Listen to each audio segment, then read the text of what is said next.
Why am I doing this video? To jump on the Zoro killing Kaido train and hope they'll flock to this video and give me a ton of views? No. Well, okay, yeah, but also no.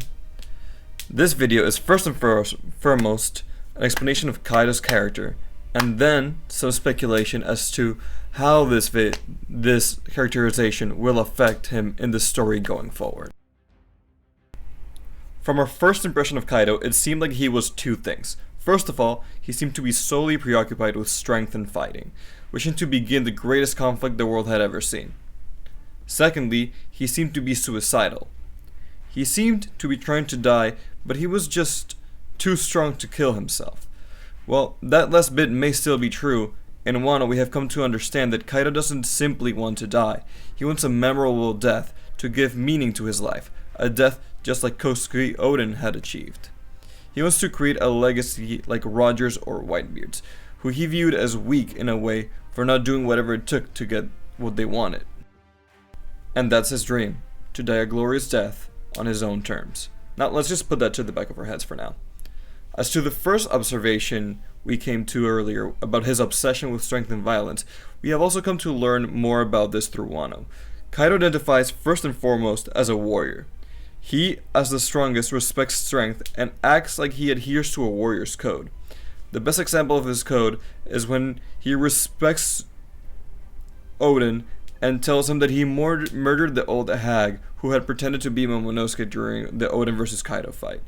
That trick was the reason that Kaido ended up winning that fight, and because it was a cowardly tactic, Kaido decided that he should kill the Kurozumi hag. One recent example of Kaido's warrior code and attitude is when he's commending all the scabbards for their strength and bravery after failing to take him out. There are other instances in which we can read into Kaido's warrior code and his sense of honor, such as giving Momonosuke a chance to lie about his name and letting his opponents clobber him before he gets the chance to hit back. For Kaido, it seems that honor means that the fight between strong warriors is fair, that there's no interference, and that others get to attack him. The first problem with Kaido's sense of honor is that it's completely wrong. We can see this in conversations with Oden and Kinemon when they're confronting Kaido. First, Kaido thinks that him killing them is some sort of honorable thing, but both of these characters respond to him and say that no, it will be no honor to die by your hand, because they understand that Kaido has no honor whatsoever, because he threatens innocents, kills families, and brings destruction to countries for no reason other than to get stronger military forces. But not only does he have the complete wrong sense of what honor is, but he also can't even keep to his own warrior code. Yeah, Kaido's a gigantic hypocrite. Yes, the old hag distracted Oden, but the one who attacked Oden when his back was turned was Kaido.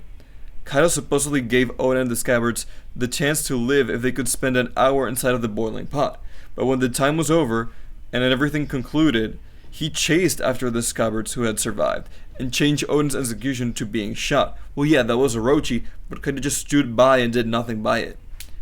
An hour after claiming that he had done the honorable thing and dispatching of the old hag, Kaido was already running back on his word. Whether it's Caesar's gas, Queen's viruses, or hostages like when Oden returned to Wano, Kaido and his crew will use any cheap trick available to achieve victory. Alright, now that we understand Kaido's character, we can begin to speculate. Oof, even the word sounds nice. When it comes to Kaido's fate, there has been a ton of discussion. There are a group of fans who vehemently believe that it is Zoro's destiny and role to cut Kaido down this arc and killing him in the process. But many reasonable fans believe that this cannot be the case. The most popular debunking of the Zoro killing Kaido theory is Mr. Morge's video, in which he simply explains that because One Piece villains get their dreams shattered, that Kaido cannot die because his dream is to die a glorious death. Morge's statements are on the dot, but they do represent what I think is a shallow understanding of not only Kaido's dream, but more so the possibilities that can formed from there on about how that dream can be shattered. So, as I explained earlier, Kaido's dream is essentially to die on his own terms, just like how Roger and Whitebird did. Therefore, all that the shattering of that dream necessitates is for Kaido not to die on his own terms. He could still die in a way that he doesn't want to. And now we have to remember Kaido's hypocrisy and his lack of honor. When faced with impending defeat in an isolated Wano, abandoned by all his allies, and by the hands of a relative rookie in the hands of Luffy, would he stay there to get locked up or killed? No. Kaido does not have any honor, and after decades of tormenting Wano, he would simply run away, fearing for his life. In this weakened state, I think it could make sense for Zoro to be launched towards Kaido and execute him for his crimes. Zoro is angered enough to do it already, so that's definitely possible in that sense of it. And Kaido will be weakened enough so that this beheading doesn't make Zoro look like the strongest guy in the verse, you know? One reason why Haki is a brilliant power system is that it incorporates the person's own will and is completely determined by your willpower and spirit. Hypocrisy, and especially cowardice, are fatal when it comes to battling with Haki. And why, even if he is the physically strongest in the entire world, he still cannot be the greatest because Kaido's a hypocrite and, I think, a coward at heart. I do believe in Zoro killing Kaido, but personally, I don't think that the Zoro part of it is the important thing. I think that the important thing is that in his final moments, we must once again see Kaido's own hypocrisy and cowardice, and in him being dishonorable, and he has the way he has been in every vital scenario of his career as a pirate.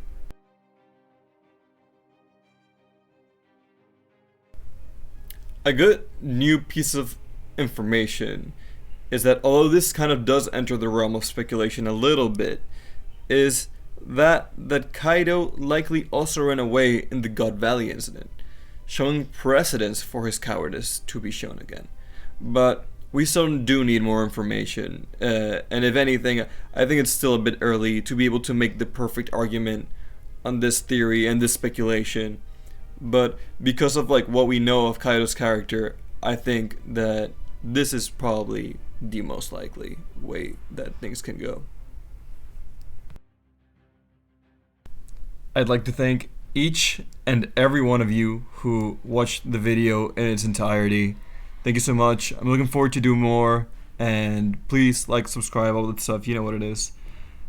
And also, important announcement, the next video will be on the greatest villain in One Piece, aka Big Mom, and why y'all have terrible taste, okay? Bye.